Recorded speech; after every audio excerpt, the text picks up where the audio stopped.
Hey everyone, welcome back to our Legacymakers podcast. We're so excited that you decided to join us for this episode. This is a fun episode for us. I was really excited to talk about it. It's all about embracing a spirit of adventure in your family. And it's just, adventure is amazing. And Yeah, it is. I agree. And it's one of our family values. Adventure is actually one of our core family values. If you've ever done Legacymakers, if you haven't, you should. It's going to be super helpful. It's going to transform your life. But adventure is one of our values amongst four others. And there's a reason for that. And the reason is because adventure is incredibly bonding. And it's incredibly fun. And I think innately, Megan and I are just driven to adventure and to newness and exciting things and thrill and, adventure is out there, that kind of thing. And but there's really, really great psychological effects too in your family and the way that it bonds you. It creates these insane levels of attachment between you and your kids and your kids to each other and you and your spouse. And it's amazing. And there's like levels of dopamine like never before. And, it just is all around awesome. And I think too, one of the reasons I love our value of adventure, and I think it's applicable to all families, is because I think that God has created us to be on an adventure with him. It's not, our life is not meant to be comfortable and boring. He made life to be enjoyed and to be discovered and, for there to be challenges in our life. And I think adventure is embracing that way that we're created to really explore and go through challenges. And I think that's partially why it's so bonding, is because you have this these joyful moments and these super hard moments. Yeah. And all of that together is what really creates memories that are lasting. Yeah, exactly. Yeah. That's what I put here. Is all of that together is it unlocks these core memories. And you think about it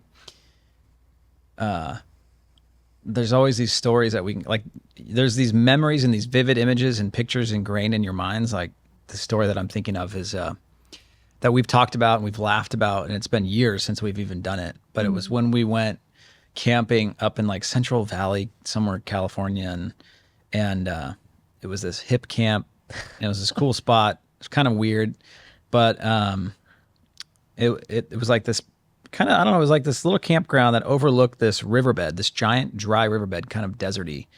And I remember one day we decided to walk all the way across, and it was probably half a mile across the riverbed. Yeah, at least. You mean to the mountain area? Yeah, the mountainy, hilly area. Yeah, at least half a mile. Yeah, at least. Yeah. And our kids were, I think we had four, right? I think we had Jeremiah. I think they were 2, 3, 5, and 6 or something like that. Camden might not have even been 6. Maybe it was 5. Yeah. 4. I feel like they were little. They were very small. Yeah.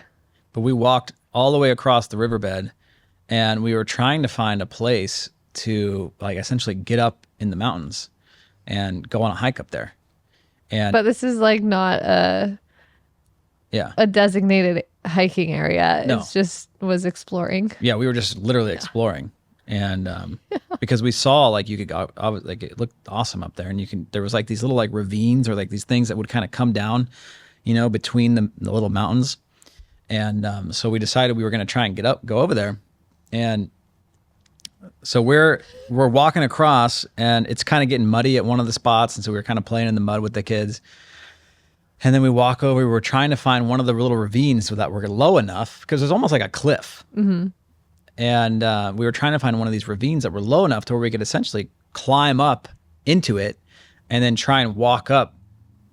We wanted to hike to the top of the mountain, but there was no path. No, there was no path. And it was mostly cliffs. So we I think we were trying to lift each other up at the beginning, and then it was really brushy and trees and spiky plants. It started out plants. smooth. That's why we thought we could do it. Oh, really? And then it got just so overgrown and became more and more cliff-like. Oh yeah, it became way more cliff-like, and we were essentially looking straight up Well, okay, I think we can get up there. I think we can do it. I mean, with it was these maybe poor 12, tiny kids. 15 feet of like this kind of a dirt cliff. And so we're like, But also, we couldn't go back. It was like way too steep. There was no getting down. We Yeah, knew we had to keep exactly. going. Yeah. We got to a point where it was like, well, there's no way down. The only way is to go up. Yeah. And you had a kid on your back. I had, too, yeah, right? and someone on my back. I think I had a kid on I just my remember back. I was literally trying to push a baby up with his butt like this, trying to get up over the hill. And I think Camden had made it, and she was like crying and like barely so could make it. scared. And I told her, just grab onto the tree and pull yourself up. And then she had to get the baby. I can't remember which baby it was. Oh yeah, she had to hold Jeremiah. But then somehow I made it up. You pushed me up like on my butt and just to get me up, and then I had to pull you up. And we got up and we walked up the hill and we're like, yeah, we did Yeah, it was such a moment of victory together. It was like so scary going up, but then Yeah. we were so victorious It was once we amazing. made it. We got this picture of our family, and I was like holding up Jeremiah like Simba, and we're like, yeah, we did it. And we found a trail though. You remember? Oh yeah, on the way back, we had a trail to go down. There was a trail, and then there was a mountain lion Yeah. on the trail, Yeah, and it like ran off, but that was a little bit freaky. yeah. But then we actually found a trail that was easy to get down. Yeah, but it is crazy. The kids were so young then, but they all remember that trip. Oh, they do. Yeah. Vividly. Uh-huh. And because there was like what we were just talking about, there were so many things happening in that moment. The whole We were trip. exploring. It Also was fun. so cold And it was on that extremely scary. And it was like hard. And we were trying to climb up this dirt hill cliff. And we were freaking out because we thought we were going to fall. And, and anyway.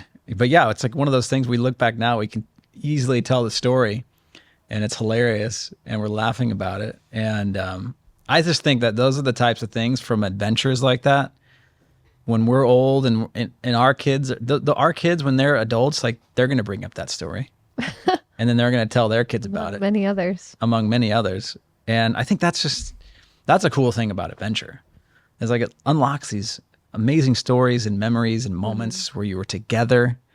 I think that's true. Like something we talk about legacy a lot is your legacy is the story you tell. Mm-hmm. And I think having a spirit of adventure in your family really leads to having more stories to tell, honestly. Yeah. You want to be able to have those shared memories and stories you tell as a family, and not just like, oh yeah, we went to Hawaii all the time and, went to the beach. Like that is fun. And, I encourage you to do that. That sounds really wonderful. Yeah. But I think Totally. including elements of adventure in your times together as a family really creates more of those stories that Yeah. you get to share together. Exactly.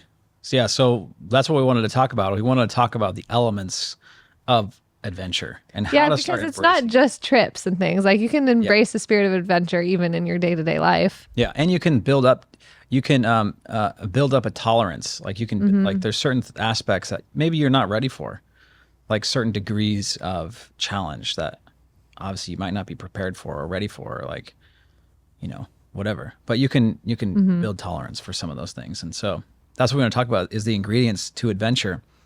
And right now we have 1, 2, 3, 4, 5, 6, 7, 8, 9, 8. There's 8 elements to adventure. One, and I'm just going to go through them really quick and then we can talk about them. The first one is spontaneity. The second one is risk. The third one is challenge. The fourth element is discomfort. The fifth element is something new and exciting, or new territory, or new place. The fifth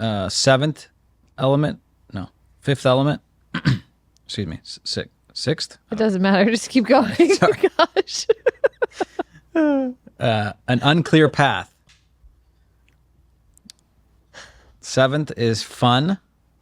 It's got to be fun. And then 8 is a reward. There's got to be a reward at the end. So let's talk about spontaneity.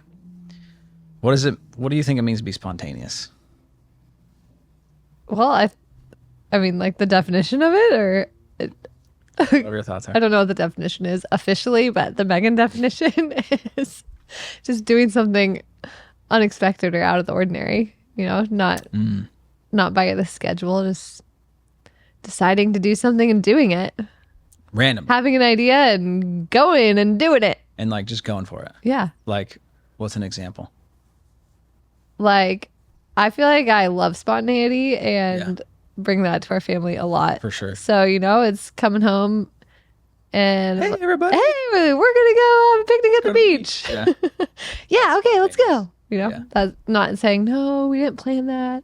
I haven't made dinner yet. I have to do this. It's, embracing those great ideas when they come. Mm-hmm. You don't always have great ideas, but when they come, spontaneity says, let's do it. Let's do it. Let's go adventure. I was just thinking about our kayak trip too, even for couples. And going on adventure with your spouse is an amazing experience and incredibly bonding and unifying. Our kayak trip was incredible. It was How does this relate to spontaneity? We planned that. I know it was planned, but it doesn't relate to spontaneity. But I was just thinking about how adventure is important for couples, not just families too. Totally. And because that was amazing. It was insanely hard. It was insanely fun. It was insanely beautiful. It was definitely out of not ordinary, not average. We did 40 miles on the Channel Islands, kayaked from Scorpion Cove on the north part of Santa Cruz Island, kayaked all the way around the south side, camped on this cliff edge. And the next day when we launched our boat, our kayak, we flipped it and it was filling with water. We had to pump it out. We were sitting there floating in the ocean, just trying to pump out all this water of our kayaks. We couldn't flip it over. It was one of those dual kayaks where you like, it's really hard to flip back over, Did it flip? I thought the waves were crashing on us. No, it just turned over. I was in it? I was, Oh, okay. I think. I just remember I went. Oh, no. It almost sunk. That's the point. Yeah. So we had to manually swim out and flip it over. Maybe it was the waves. I can't remember. But it was also funny because there was these lobster fishermen all along the south side of the island, just sitting there watching us, which kind of was a little bit reassuring and felt a little bit like, okay, at least we'll be okay. Like if something happens, these guys will help us. Yeah, no one offered help though. We were clearly struggling. They knew we could figure it out. They knew we were okay. We were sitting there laughing and hooting and hollering. And then we finally pumped it out, got back in the kayak, and we went another 20 miles, and we went all the way down the coast and crossed the channel from Santa Cruz to Santa Rosa, camped on the beach, and it was this amazing, like, relieving experience. We made it. It was kind of scary going in the channel of open ocean. It was. And we're like, okay, hopefully we can do this. We didn't really know. I mean, we were ready. We were prepared. We had the gear, we had the radio, we had the emergency helicopter dispatch if something happened. But at the same time, you're like leaving Santa Cruz Island and it's behind you, and you're like, all it is ocean, and then you can barely see the island across the channel. And yeah, and we hadn't seen any humans. Yeah, there's nobody. So long at that point too. And we're just like, okay, well, here we go, and we did it.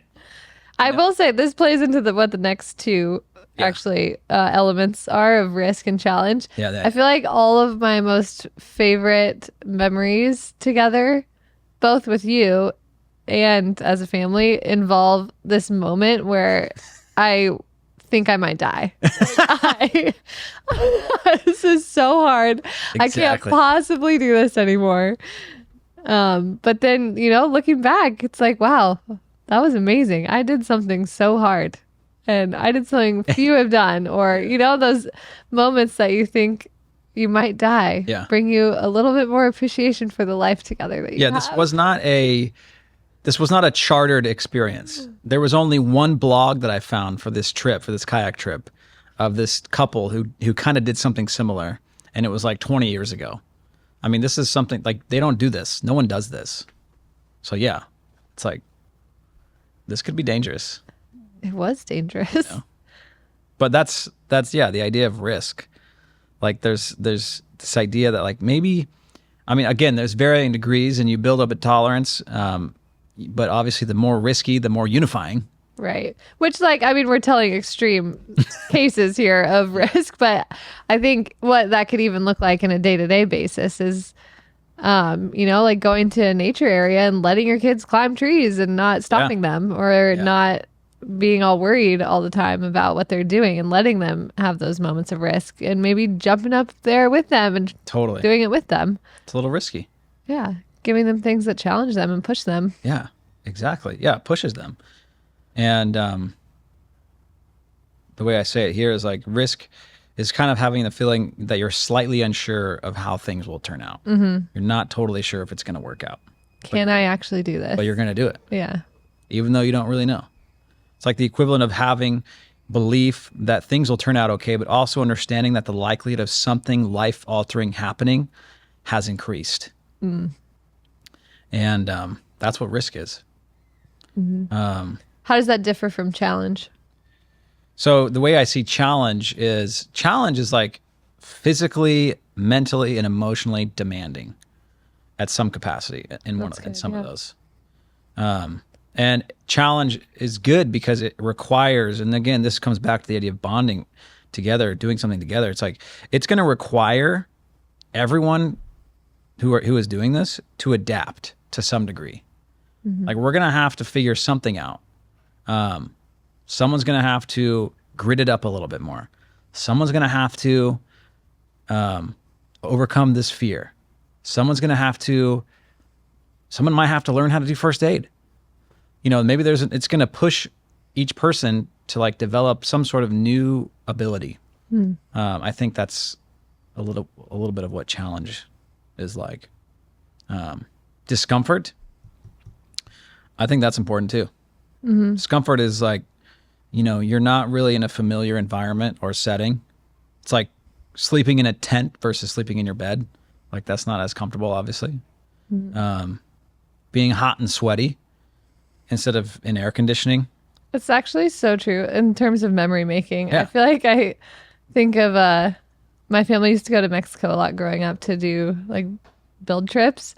And there's something about the discomfort of those trips that is like stands out, but is like in a bonding way. Yeah. Not in a negative way. Yeah. And like the beds that we slept on there were basically just like plywood beds. Yeah. It was like, I don't know. It's something you can look back on together and be like, remember when we were always so hot and sweaty in our house because we didn't have air conditioning? Yeah. Yes. We all remember that together. Yes. And then what's cool is like it ties other things to that memory too. Right. How you made you creative to make your own popsicles or spray each other with hoses or, Yeah. brings the discomfort, I think, leads to other memory making or bonding moments. It can tie like really positive moments of whatever the time period was. It just locks those in a little bit better when there's like a strong sensation of, really any sort of feeling, but in this case, discomfort. Why do you think, and this kind of relates to that post I was sharing with you earlier, but like going somewhere new, the idea of something new and exciting, why is that a component of adventure? Well, I do think there's, I think of Sally Clarkson has a book called Awakening Wonder. And I think of, that's what comes to mind for me, of the value of wonder and curiosity and experiencing new things together. I think is, having something new that you're experiencing for the first time together is super bonding. And I thought it was interesting what you were saying about the age gap of when our kids have the most memory making. What were you saying about that? Between 5 and 10? Yeah, 5 and 10. Yeah. So then doing those things in that window, that really cements memories into their... Yeah, between the ages of 5 and 10. Doing things like this, going on adventures between those ages, it's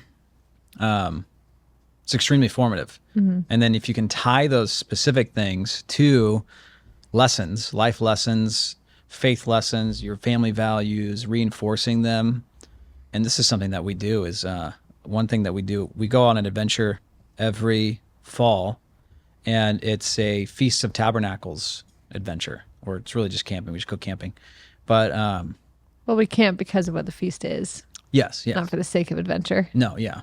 But it's still an adventure. It becomes an adventure. Absolutely, yeah. Yeah. But the cool thing is that we're intentionally using this moment. We're leaving, we're going camping. There's gonna be some discomfort. There's gonna be some risk. There's going to be some challenge. There's going to be fun. But we're really, it's an incredibly powerful moment for our family to remember the things that God has done in and through our family. And so we are intentional about setting up essentially this monument and remembering the moments in our family history where God was very evident and very real and what he did. And it's surrounded by this cool moment and adventure together. And it's like, because we know that like it's going to be that much more remembered, those things. So we're tying it to all. Unclear path. Having an unclear path. This is another story. And I think this is, I bring the story up because again, it reminds me of that moment.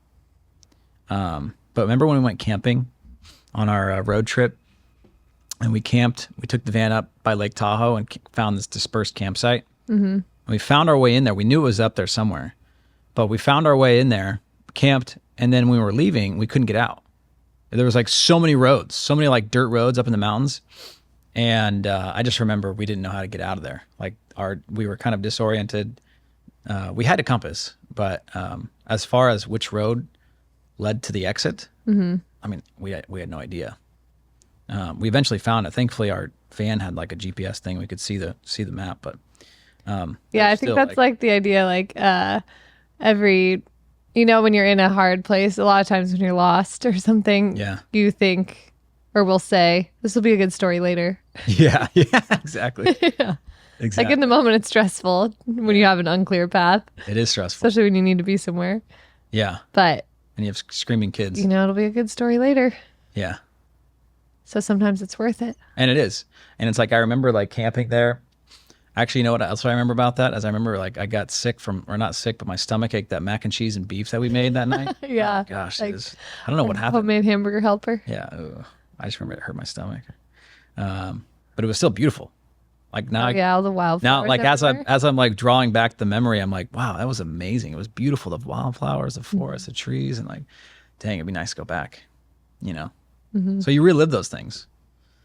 Fun, yeah. Adventure's got to be fun.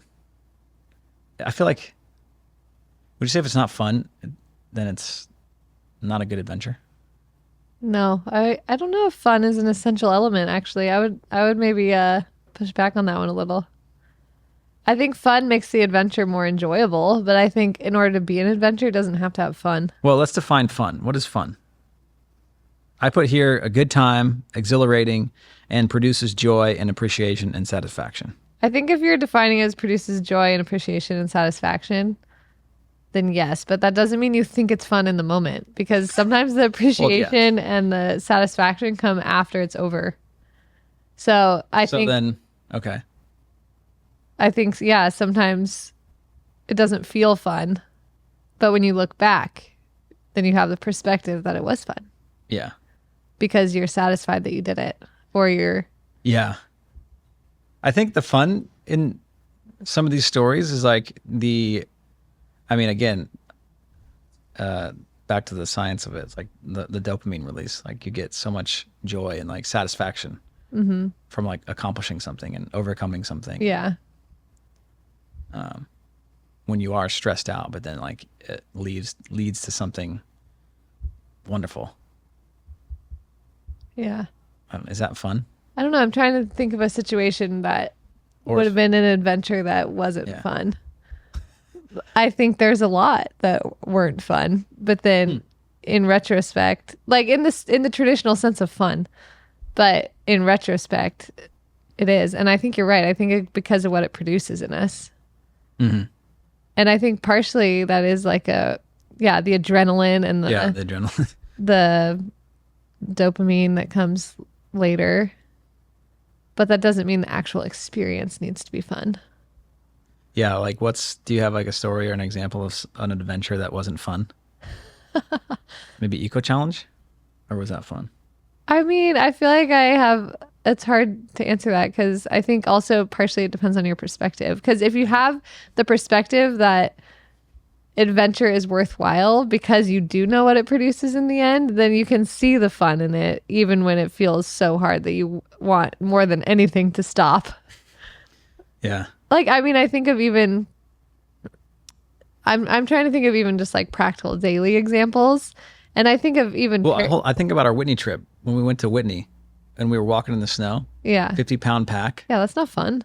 No, it was terrible, but it was absolutely grueling and just terrible. Yes. But I had a blast. At the end of the day, when I got all done, it was like, that was amazing. I'm ready to go back. Right. But that's not because climbing Mount Whitney in itself is fun. Like, you're not planning something fun to do. Yeah.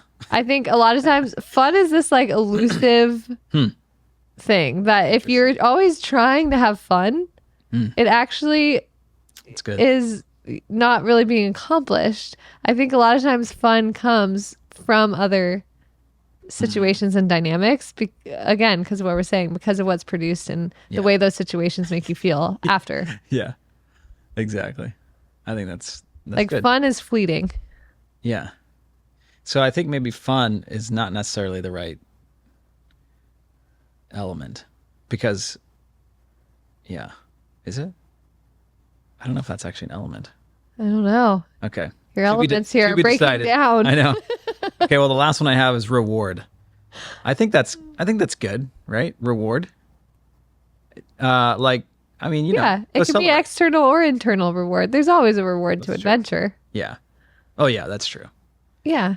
Yeah. But I think, I guess the reason I put it is because it's like sometimes it's cool to have like a capstone, you know, like when we did the riverbed walk and then just, you know, barely made it up that mountain. It's like that same night we went to like a restaurant and had that's a true. really delicious meal. Yeah, yeah. So hungry and, you know, I was like, oh yeah. And then it just, you know, because we did something sealed the memory in. Yeah. You know, so I think that it could be cool to have those elements. Yeah. But anyway, that's adventure. And I think it's like making something more, it just is a capstone to the memory because it just seals it as more memorable if you do something. Yeah. At the end, like, yes, we did it. We accomplished it. And do something together. Mm-hmm. Yeah. Going on adventures, man. The best. But I think it is worthwhile to talk about what does that look like in a daily time. I think there is, of course, plan adventures and those can be big or small. These like big trips, or even if you're going on a vacation that's more relaxing, chill vacation with even maybe extended family. How do you plan in these moments of adventure within that? Mm-hmm. Or also just in a daily life thing, how do you have a attitude of adventure throughout your life? Yeah. I think for us, our value of adventure is partially what leads us to having a lot of children. Yeah. Because I think having kids, and the more you have, the more of these elements are in it.